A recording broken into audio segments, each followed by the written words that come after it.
meus irmãos, eu vos cumprimento com a paz do Senhor Jesus, amém? Você pode se assentar, muito obrigado por ter estado em pé. É com alegria que eu quero saudá-los esta noite, que Deus continue abençoando a igreja em Foz do Iguaçu de uma forma muito especial. Deus tem nos dado o privilégio de servir a Assembleia de Deus na nossa região, a região dos Lagos, residindo mais precisamente em Cabo Frio, no interior do estado do Rio de Janeiro. E está sendo para mim uma alegria poder vir a Foz do Iguaçu ontem e hoje. Ontem ter tido o privilégio de deixar uma palavra à igreja e ainda nessa noite deixar uma breve palavra ao coração dos obreiros. Meu muito obrigado ao pastor Isaías, minha gratidão a toda a liderança da igreja em Foz do Iguaçu. Que Deus continue sendo glorificado sempre através da vida de cada um de vocês. Quantos estão com o seu coração aberto para ouvirmos um pouco mais do Senhor? Digam amém. Se você tem Bíblias, abra comigo, por favor, Evangelho de Jesus Cristo, conforme escreveu João, capítulo de número 21. Eu prometo a vocês que serei breve, dentro de poucos minutos eu já concluo essa rápida meditação. Enquanto você encontra, com a permissão do vosso pastor, para que não seja preciso falar sobre eles no final, deixa eu lhe dar aqui um bom aviso. Todos nós aqui, de algum modo, servimos a igreja, seja por meio do ensino, da pregação, seja como um pastor local, um professor de escola bíblica dominical. E Deus tem me dado o privilégio de poder contribuir com você, preparando materiais que vão te auxiliar muito no ministério do ensino cristão. São dois tipos diferentes de materiais, um deles em vídeo, o outro em livro. O material em vídeo é uma coletânea de 9 documentários, que são gravados em 15 países diferentes, sobre história do cristianismo e geografia bíblica. Não são DVDs de pregações, são 9 documentários onde eu vou visitando os locais onde as histórias da Bíblia aconteceram, e nesses lugares eu te mostro o lugar, te explico a história, te falo um pouco sobre o contexto cultural e geográfico da Bíblia. É como se fosse uma viagem pela Bíblia e pela história sem sair de casa. 2 volumes são gravados em Israel. Você vai conhecer comigo mais de 50 lugares diferentes da Bíblia. Locais como Túmulo de Jesus, Monte Carmelo, Vale do Armagedon, Mar da Galileia. Você vai entrar comigo aqui dentro do túmulo de Lázaro, que é uma gruta quase 5 metros de profundidade em Betânia, onde Lázaro foi sepultado, mas ao 4º dia o Senhor ressuscitou. Te mostra aqui o que é o fundo de uma agulha em Jerusalém. Muita gente tem curiosidade de saber o que é o fundo de uma agulha. Daquele texto que diz que é mais fácil o camelo passar pelo fundo de uma agulha do que um rico entrar no reino dos céus. Tem um volume gravado na Turquia. Nesse você vai conhecer comigo tanto a ilha de Patmos, como as 7 cidades que receberam as 7 cartas do Apocalipse.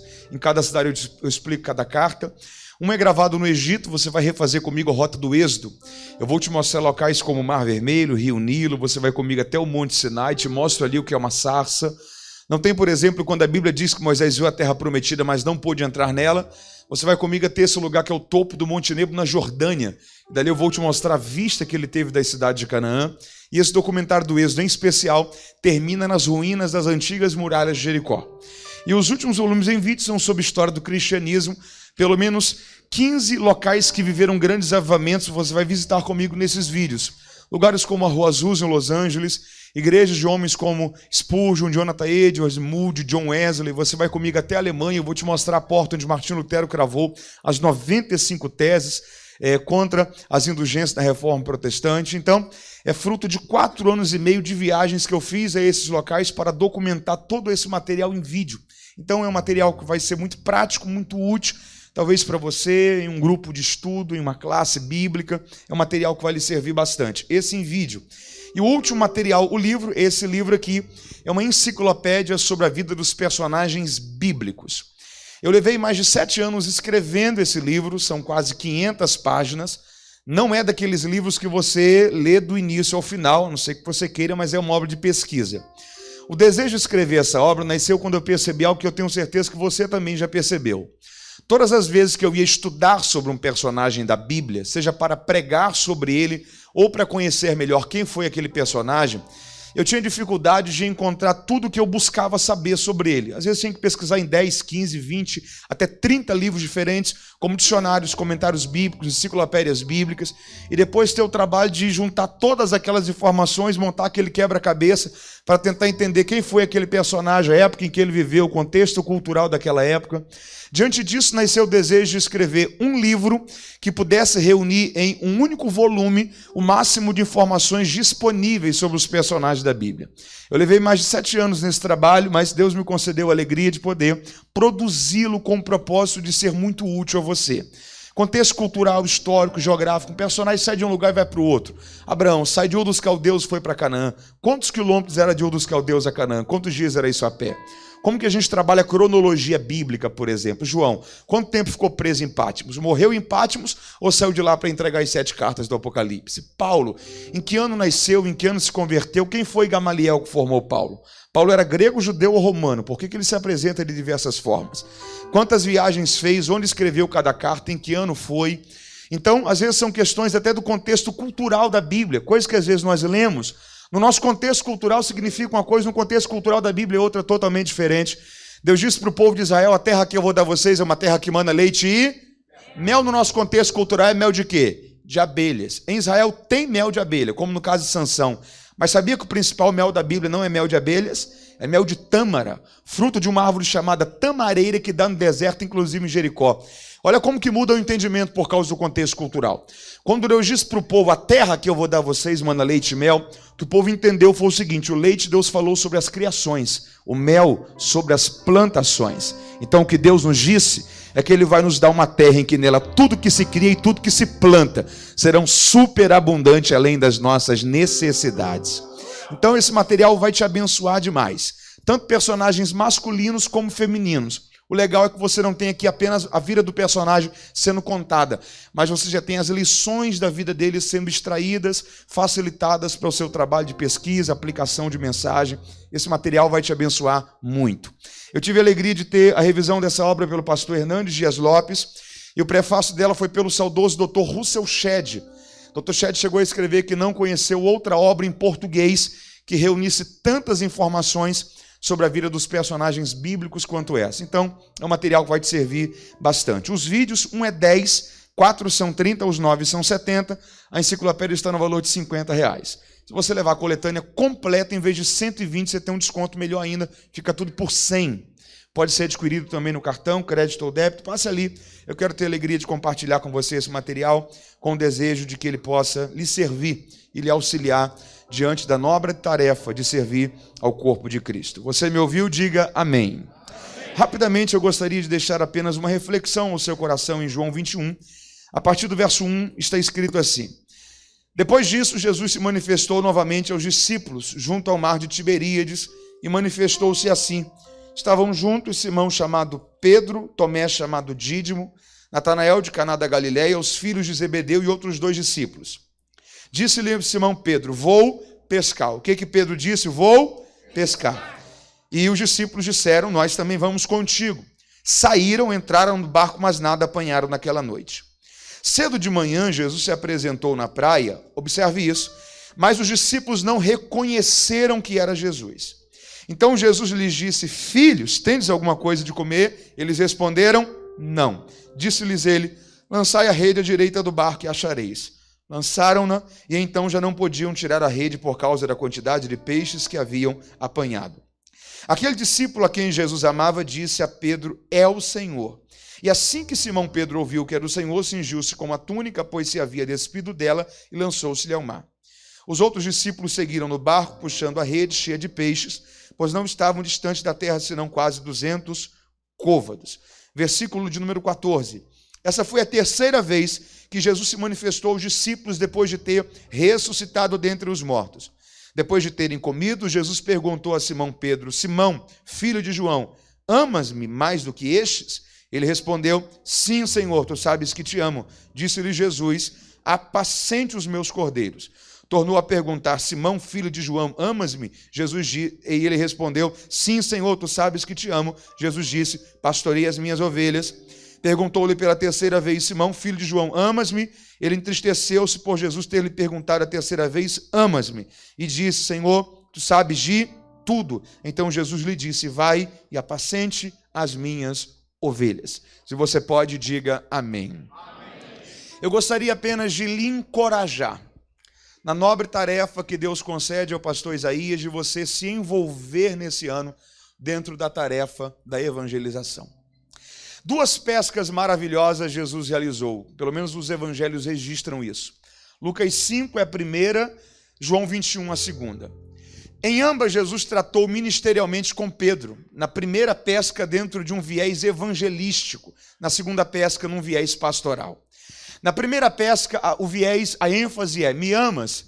Melhor dizendo, na primeira pesca, a ênfase é, Pedro, até hoje você foi pescador de peixes, a partir de hoje você será pescador de homens. Na segunda pesca é, me amas? Amo. Então cuide das minhas ovelhas. O que é interessante aqui a gente entender ministerialmente nessas 2 pescas? Na primeira pesca ele está chamando Pedro para o ministério, ele está forjando em Pedro um evangelista. Até hoje você foi pescador de peixes, a partir de hoje você será pescador de almas ou homens. O verbo pescar se encaixa muito bem para peixes, não para almas. Por exemplo, se Jesus tivesse falado, Pedro, até hoje você pescou peixes, a partir de hoje você vai ganhar almas. Nós iríamos entender sim ou não? Sim. Por que Jesus repete o verbo pescar? Não é um erro de tradução. Ele está ensinando uma lição para Pedro. O que ele está dizendo é o seguinte, vai mudar o resultado final, mas o seu trabalho tem que continuar sendo o mesmo. Como assim? Você tem que ser um pescador. Senhor, não entendi. Pedro, você esperava que os peixes viessem até você? Nunca. Eu sempre que fui até eles. Então não cometa o erro de esperar que as pessoas venham até você. Se levante, vá até elas. Se você for até elas, Deus te dará a palavra certa, a direção certa, no momento certo, para que o nome do Senhor seja glorificado através disso. Ganhar almas é uma tarefa que envolve ir até eles, em vez de que eles venham até nós. Essa é a tarefa da evangelização. Na segunda pesca, o que Jesus tratou com Pedro foi o discipulado. Me amas? Amo. Então cuide das minhas ovelhas.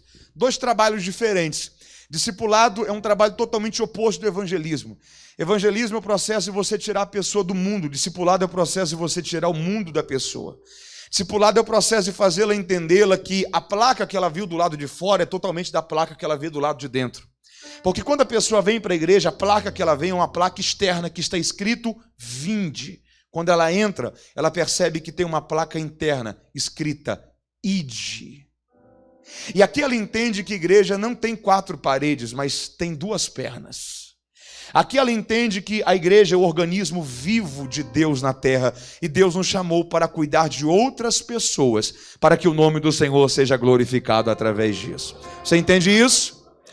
Pedro negou Jesus, você sabe muito bem disso. Quando Pedro foi chamado por Cristo, primeira pesca, ele pescou toda uma noite, não conseguiu pegar nada. 3 anos e meio depois, ele está na 3ª vez que ele encontra Jesus após a ressurreição. Deixa eu te fazer uma pergunta aqui. Quem aqui em algum momento já errou com alguém? Falou o que não era para ter falado, fez o que não era para ter feito. Você sabe que você falhou com a pessoa e teve aquele sentimento de constrangimento, que você encontrou a pessoa e queria desaparecer de perto da pessoa. Quem aqui em algum momento já passou por uma situação assim? Creio que todos nós. Pedro está vivendo isso daqui. Lucas é o único evangelista que registra que quando o galo canta pela 3ª vez, Pedro está no pátio da casa de Caifás, ele olha para dentro da casa, Jesus está sendo julgado lá dentro. Quando o galo canta, Jesus olha para fora. Eles olham um para o outro. Ou seja, Pedro sabia que Jesus havia visto ele ali o negando. Ele sai dali triste, angustiado. Aí Jesus é crucificado, 3º dia ressuscita, encontra-se com Pedro. Nem Jesus nem Pedro mexem no problema. Se encontram uma 2ª vez, nem Jesus nem Pedro mexem no problema. O que foi que Pedro pensou? Acabou para mim esse negócio de igreja, de ministério, de obra de Deus, de discipulado, de evangelismo, de servir, de apostolado. Acabou isso daí. Aí ele olha para os discípulos em João 21 e ele diz o seguinte, vou pescar. Irmão, tinha 3 anos e meio que Pedro não pescava. A não ser na ocasião que Jesus manda ele pescar para tirar a moeda de um peixe e pagar o imposto. Porque a pesca fazia parte da rotina de Pedro antes de ser chamado para o ministério. Quando ele diz, vou pescar, o que ele está dizendo é o seguinte, Jesus não conta mais comigo para o ministério. Acabou. A minha negligência, a minha falha, me excluiu do propósito dele para a igreja. Só que a Bíblia diz que ele pesca toda uma noite e não consegue pegar nada. Olha que coincidência. 3 anos antes, ele pescou toda uma noite, não conseguiu pegar nada. Quando ele tenta voltar para pescar, ele pesca toda uma noite, não consegue pegar nada. Mateus, qual é a lição aqui? Todas as vezes que você tentar ressuscitar um passado que Deus não tem mais para você, você vai ressuscitar junto as mesmas tristezas, os mesmos resultados, as mesmas feridas, o mesmo vazio, as mesmas decepções, as mesmas angústias. Deixa eu liberar uma palavra de Deus sobre você esta noite. Não tente ressuscitar um passado que Deus não tem mais para você. Se talvez você falhou em algum momento da sua caminhada, o Senhor Jesus é o maior interessado em te restaurar. Levante a sua cabeça, Ele quer te restaurar nesse momento, para você não perder o futuro que Ele tem preparado para a história da sua vida. Aí o Senhor chega pela manhã, e o texto diz que o Senhor grita e diz assim, lancem a rede à direita do barco. Essa foi a 3ª vez que eles encontraram-se com Jesus. Só que eu fiz questão de que você percebesse na leitura, que o texto diz que eles viram Jesus, mas não reconheceram que era o Senhor. Olha que interessante. Depois da ressurreição, a Bíblia diz que Jesus é visto por aproximadamente 500 pessoas, não é verdade? Só que quem via Jesus depois da ressurreição, o via, mas não o reconhecia. Isso aqui é um dos mistérios da Bíblia. A sensação que eu tenho é que Jesus ressuscita no mesmo corpo, mas não na mesma dimensão. No mesmo corpo, mas em uma dimensão glorificada, que atravessa paredes. Que quem vê, vê, mas não reconhece. Quem ouve, ouve, mas não reconhece. Deixa eu te dar 3 exemplos. O primeiro discípulo do caminho de Emaús. É o 3º dia. O dia para os judeus não termina meia-noite, termina 6 da tarde, quando se inicia a primeira vigília da noite, quando o sol se põe. 2 discípulos estão indo para Emaús e Jesus vai caminhando junto com eles. Andando, os 3. Os 2 estão abatidos, Jesus olha para eles e fala, por que vocês estão assim tão tristes? Eles olham para Jesus e falam, onde é que você estava nesse fim de semana? Você não ouviu falar o que aconteceu em Jerusalém, que mataram Jesus? Ao final do 3º dia, nós ainda não sabemos sobre a sua ressurreição. Será que foi vã a nossa esperança nele? Eles estão a centímetros de Jesus, conversando com Jesus. Caminharam 3 anos e meio com ele. Não o reconhecem. Aí Jesus faz de conta que vai quando está passando por Emaús, e não é que eles reconhecem Jesus, eles manifestam a hospitalidade judaica. Era perigoso demais viajar na Palestina pela madrugada. Lembra da história do bom samaritano? Aquilo era um contexto cultural. Por isso que havia as estalagens, as pessoas dormiam, no outro dia pela manhã seguiam a viagem. Eles manifestam a hospitalidade judaica e diz, não, é perigoso demais viajar agora, entre em Emaús, durma em nossa casa. O Senhor entra, quando se assenta à mesa, a Bíblia diz que ele pega o pão, quando ele parte o pão. Não é a voz, não é o penteado, não é o jeito, não é a altura, o jeito de partir o pão. Quando Jesus parte o pão, eles reconhecem o Senhor. Quando eles reconhecem Jesus, Jesus desaparece da mesa, eles ficam sós. Um olha para o outro e fala assim, seja sincero, o seu coração não ardia enquanto nós falávamos com ele no caminho? Ardia, mas não reconheceram. Segunda ocasião, Madalena, túmulo, domingo de manhã, pedra removida, túmulo vazio. Chega um homem, ela pensa que é o jardineiro, e ela diz, roubaram o corpo do meu Senhor. O Senhor olha para ela e fala assim, Madalena, sou eu. Ainda não toque em mim, eu ainda não fui ao meu pai. Mas vá a Galileia e avise aos discípulos e a Pedro que eu já ressuscitei. E irei encontrá-los lá. Ela vê, mas não reconhece. Terceira ocasião, João 21. Jesus chega de manhã na praia, 200 côvados de distância, 90 metros. Eles estão cansados e Jesus grita, lancem a rede à direita do barco. Eles lançam, talvez no automático, mente cansada. Quando eles lançam e puxam a rede, aí eles começam a juntar as informações. E eles se lembram, 3 anos e meio atrás, noite de pesca mal sucedida, chega um homem de manhã na praia, manda a gente lançar a rede à direita do barco. Quando a gente puxa, a rede está cheia. Aí João olha para Pedro e fala assim, é o Senhor. Quando Pedro vê aquilo, ele não se segura, ele nada. Quando ele chega na praia, a Bíblia faz questão de dizer que tem uma fogueira acesa. Tem uma fogueira acesa. Sabe o que Jesus está fazendo aqui? Reconstruindo um cenário. Porque dias antes, quando Pedro negou o Senhor, foi diante de uma fogueira. O Senhor está dizendo, eu estou acendendo uma fogueira. Porque foi diante de uma fogueira que você fracassou. É diante de uma fogueira que eu vou te restaurar. E te mostrar que os meus planos estão vivos para a sua vida. Quem pode glorificar a Deus por isso? Aí o Senhor faz 3 perguntas. Primeira é, Pedro, tu me amas? Sim, Senhor. Então, apacenta os meus cordeiros. Pedro, tu me amas? Sim, Senhor. Então, pastoreia os meus cordeiros, as minhas ovelhas. Pedro, tu me amas? Sim, Senhor. Então, apacenta as minhas ovelhas. Deixa eu gastar os últimos minutos aqui compartilhando algo interessante com você dentro da estrutura do grego desse texto aqui. Esse texto aqui, originalmente, ele é escrito em grego. Você consegue traduzir um idioma, mas dificilmente consegue traduzir a cultura desse idioma. Deixa eu te dar um exemplo.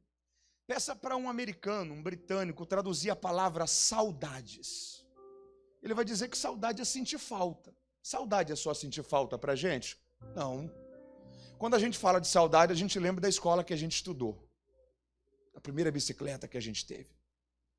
Do sabor da comida da mãe, de um amigo da escola, da infância que a gente nunca mais viu, de um cheiro, de um lugar, de um sabor. Isso é só sentir falta? Não. Há um misto de sentimentos que entra em ebulição dentro da gente. Por quê?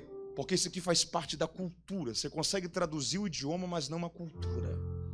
Esse texto aqui ele é escrito em grego. No grego tem 4 termos para amor. Ágape, o amor incondicional de Deus pelo seu povo. O amor de uma mãe pelo seu filho. Filéu, o amor fraternal. Storge, o amor comunitário. Eros, o amor conjugal. O amor sexual que Deus estabeleceu para o vínculo do matrimônio.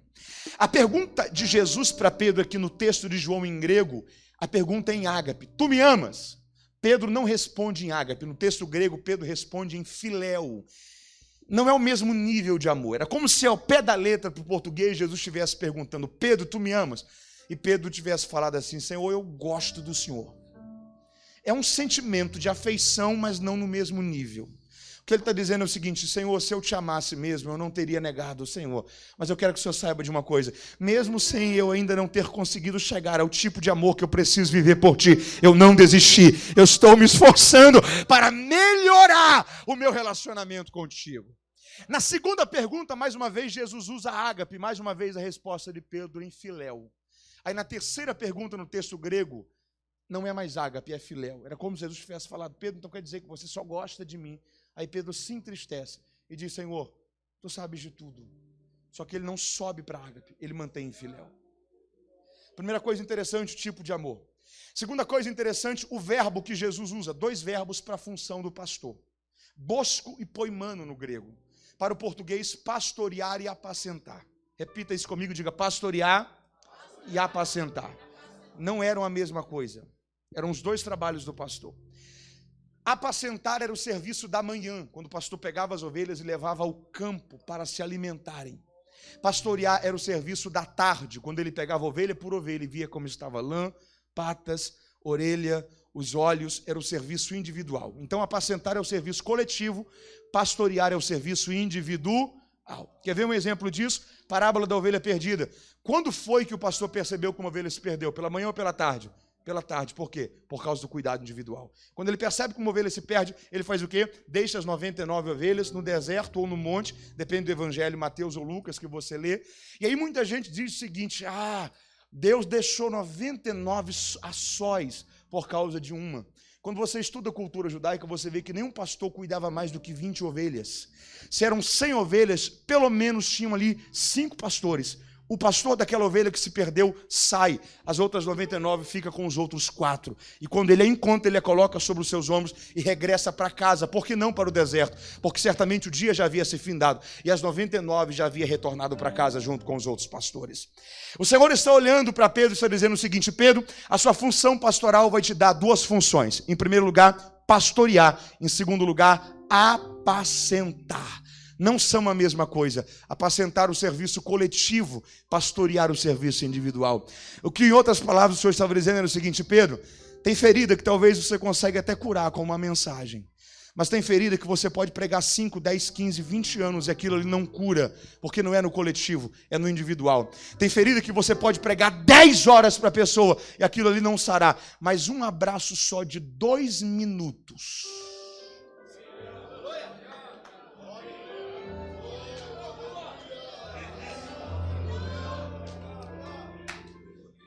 Uma palavra de elogio. Uma afeição cristã sendo compartilhada. Como você faz falta, como nós estamos sentindo falta de você. Jesus ensina uma coisa pra gente. Até a bronca você começa ela com elogio. Lembra das 7 cartas? Todas elas, Jesus começa sempre falando alguma coisa boa. Eu sei as suas obras, viu? Vocês perderam o primeiro amor, mas eu valorizo as obras de vocês.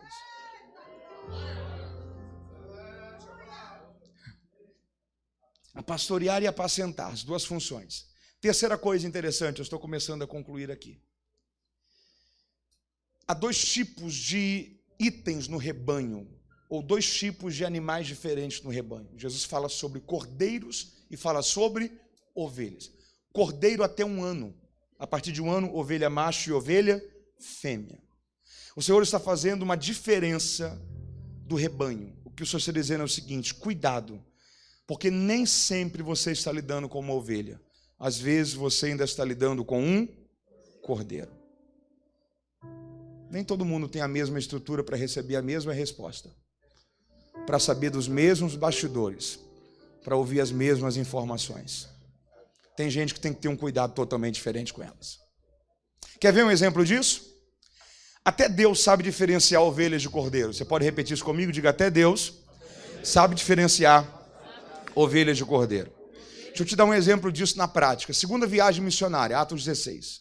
Começa com 2 pessoas, Paulo e Silas. No versículo 3 do capítulo 16, chega uma terceira pessoa, Timóteo, um jovem da região de Derbe e Listra, que havia se convertido 3 anos antes, na primeira passagem de Paulo por aquele local, junto com Barnabé, na primeira viagem missionária. Entre o versículo 9 e 10, há uma mudança do pronome. Quem escreve Atos é Lucas. Até Atos 16, 9, Lucas escreve: e eles foram, e eles realizaram, e eles chegaram. A partir de Atos 16, 10, Lucas passa a escrever: e nós estávamos, e nós realizamos, e nós fizemos. Ele passa a se incluir. Em algum momento entre Atos 16, 9 e 16, 10, Paulo, Silas e Timóteo recebem a visita de Lucas, e Lucas se reúne ao grupo da segunda viagem missionária. Lucas não era cristão, não era judeu, era gentil, era grego. Ele estava recém-formado na Faculdade de Medicina de Alexandria, e ele começa a viajar com Paulo, não como um companheiro missionário, mas como um assistente médico por causa da fragilidade da saúde de Paulo. É interessante que você nunca vai ver Paulo pregando para Lucas. Paulo não ganhou Lucas com a sua pregação, Paulo ganhou Lucas com a sua vida.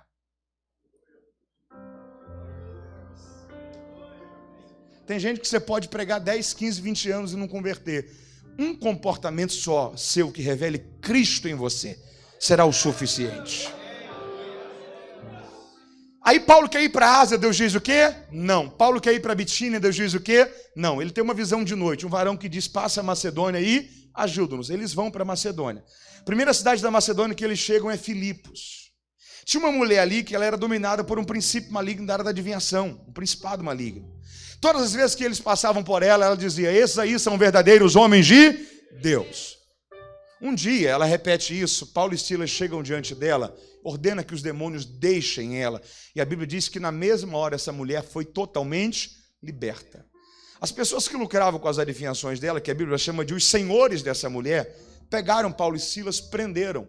Antes açoitaram em praça pública, colocaram no cárcere interior da prisão de Filipos. Só que a questão é, eles estavam em quantos na viagem? 4. Paulo, Silas, Lucas e Timóteo. Onde estavam Lucas e Timóteo? Por que só Paulo e Silas que foram presos? Eles estavam hospedados na casa de Lídia, que era uma serva de Deus da região de Tiatira, que morava ali em Filipos. Provavelmente naquele dia, Lucas e Timóteo não foram. A sensação que eu tenho é que Deus olha para Paulo e Silas e diz: hoje só vocês 2 vão. Por quê? Porque Deus sabia que o que Paulo e Silas iriam enfrentar naquele dia, Lucas e Timóteo ainda não tinham estrutura para lidar. Deus sabia que Paulo e Silas poderiam ser provados publicamente, não iriam duvidar do cuidado de Deus sobre eles, mas Lucas e Timóteo ainda não eram experimentados na fé para suportar tal provação e não duvidar do cuidado de Deus sobre eles. Mateus, o que é que você está dizendo com isso? Até Deus sabe diferenciar quando Ele está lidando com ovelhas e quando Ele ainda está lidando com cordeiros. Posso lhe dar uma boa notícia? Deus conhece a sua estrutura. Ele sabe a sua resistência. A Bíblia diz que Deus não nos dá uma luta maior do que podemos suportar. Deixa eu liberar uma palavra de Deus diante disso sobre a sua vida. O que Deus está permitindo você enfrentar, Ele já te preparou primeiro, Ele já te fortaleceu primeiro para você enfrentar, vencer e alcançar a vitória de Deus sobre a história da sua vida. Quem pode glorificar a Deus por isso? Última observação, aqui eu concluo. Jesus está chamando Pedro para o ministério. E Jesus vai exigir uma coisa só de Pedro para Pedro ser pastor. Quantas coisas? Uma. Você me ama? Como assim, Senhor? Eu estou prestes a lhe confiar o que há de mais importante, que são as minhas ovelhas. O pastor que fez a leitura, um texto que eu nunca tinha observado, há um detalhe ali sobre a ideia de que nós somos aqueles responsáveis por cuidar da ovelha de Cristo. Isso é interessante também dentro do contexto cultural, porque no contexto cultural judaico, o pastor nunca era o dono das ovelhas. Lembra de Davi, cuidava das ovelhas do pai. O pastor era alguém que o dono das ovelhas, o arrendatário da terra, chamava e pagava para cuidar das ovelhas. E o Senhor está usando essa linguagem com Pedro. Me ama, amo. Então cuide das minhas ovelhas. Por que é interessante nós entendermos isso? Porque a gente entende que Deus não dá ovelhas a pastores, mas Deus dá pastores a ovelhas. Posso lhe dar uma boa notícia? Você é um presente de Deus para o local que Deus te plantou lá. Você é um presente de Deus para aquele povo. Tudo que eu quero saber para você ser o pastor das minhas ovelhas é se você me ama. Eu estou concluindo aqui, mas sabe o que eu acho interessante aqui? O que o Senhor estava dizendo era o seguinte: Pedro, se você cometer o erro de fundamentar o seu ministério pastoral no seu amor pelas ovelhas, no seu amor pelas pessoas apenas, na hora que elas ferirem você, machucarem você, traírem você, decepcionarem você, você vai levantar e vai dizer: cansei, vou fazer outra coisa da vida, não vou gastar minha vida nisso daqui não. Eu não entreguei a minha vida para servir no ministério, para ser machucado por pessoas, magoado por pessoas. Eu vou fazer outra coisa. Se você fundamentar o seu ministério pastoral no seu amor pelas pessoas, na hora que elas machucarem você, você desiste. Mas se você fundamentar o seu ministério pastoral no seu amor por Jesus, na hora que elas ferirem você, machucarem você, decepcionarem você, você vai entender que você está fazendo aquilo por causa do Senhor. O que o Senhor está dizendo é o seguinte: Pedro, não faça por elas não, faça por mim. Você pode dizer isso para alguém que está perto de você? Diga para essa pessoa: o ministério não é por causa de pessoas, é por causa de Jesus. Eu concluo com um testemunho. Um casal de missionários doaram a sua vida ao Senhor para viverem anos em um campo missionário em um outro país, distante do seu contexto, da sua família. Décadas depois, quando eles voltaram, já idosos, era uma época antiga, ainda não havia aviões, vieram por navio, depois de dias e dias navegando, quando chegaram no porto da cidade deles, havia muita gente ali. Pessoas com faixas, com cartazes, com flores. Todo mundo abraçava os seus entes queridos, chorava, dizia: que bom, quanta saudade, quanto tempo. Não tinha ninguém aguardando eles ali. Eles chegaram em casa, tristes, angustiados, e o esposo olhou para a esposa e disse assim: quando você for orar, pergunte para Deus se é isso que a gente recebe como recompensa depois de ter dado a maior parte da vida da gente para Ele. Para a gente servir a um local, ganhar pessoas, discipular pessoas. Pergunta para ele se é essa recompensa que a gente tem mesmo quando a gente chega em casa. Ele saiu, pela tarde voltou, e quando ele voltou, a esposa dele olhou para ele e disse assim: eu falei com Deus. Ele disse: falou? Falei. E o que foi que ele falou com você? Ele disse pra gente que a gente ainda não chegou em casa.